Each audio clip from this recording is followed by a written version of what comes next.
Hello, thanks for joining us from Brisbane, the heartland of AFL here in Queensland for this special event. For the past 5 months, the Brisbane Lions have given us exclusive access, all areas to their inner sanctum, something normally reserved for just the privileged few. They're not long now until their first game of the brand new season, so we'd like to take you behind the scenes, deep into the Lions' den. G'day, I'm Brent Staker from the Brisbane Lions. Unfortunately, I won't be out in the field this year, but we'll get to my story a little bit later. I don't know about you, but I'm pumped for today's game and I hope you enjoy hanging out with the boys, getting a bit of an idea of how prepared they are. Can't wait, let's do it. Over the next hour, Jonathan Brown will share his thoughts on those head knocks. We'll follow Brent Staker into surgery, meet the not-so-familiar faces who joined our favourite team in the off-season and give you the chance to win a Lions membership. So stick around. No arguments that the Lions' 2011 season didn't end on the brightest of notes, but after 8 weeks off, they regrouped last November and were back into training with a vengeance.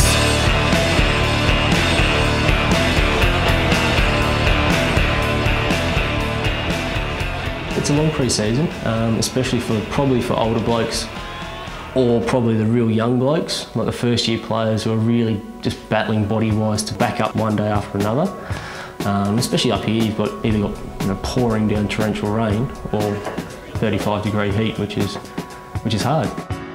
Jed Adcock spent most of last year acting captain in Brownie's absence and was named the team's most professional player. He reckons it was obvious back in November this is an improved team. You could tell by results, first day back for the 3K results that we did. I think we had usually, you're probably at your worst then after 8 weeks off. I think we had a couple of PBs and everyone was inside their goals, and I think since then, and I'm pretty sure we've had nearly a lot of players get PBs. So pre-season wise, talking about endurance and strength, yeah, definitely a better place.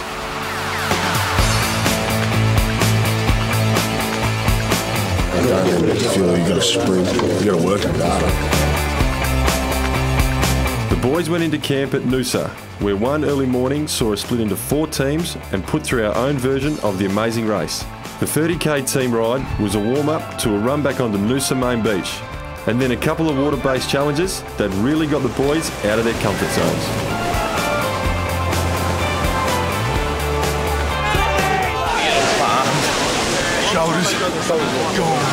When I first got to the club in 03, or first pre-season, end of 03, 04, from then to now the game has changed, heaps. So for the endurance side of things, once again, it's probably more not necessarily long running from back then. It's more the speed, power, effort running that you see. And now with 3 interchange on the bench and 1 sub, to be able to repeat effort, speed, endurance, that kind of stuff, it's really important. It wouldn't be an amazing race without a few mind games. And Coach Michael VOSS said at the time that how we handle these sorts of team-building exercises translates onto the field. I'm not Santa Claus, I don't give games away, so I'm not going to wrap it up as a present. They've got to earn it, and some of those earning criteria around our non-negotiables, if they meet those, then they give them every selves a chance to play AFL. Trust is a big one within any organisation. Definitely one here. You've got to respect each other, but you've got to also earn the respect of everyone. And that's the sort of headspace rookie Billy Long is in as he tries to impress Vossi and ruck coach Jamie Charman. The strapping 18-year-old from Victoria was still wrapping up high school when he got the call up to Brisbane.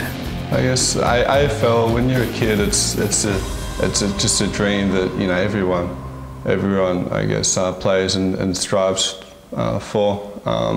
And it only sort of sits in as reality, I guess, when you're flying up and you first open up the door and begin.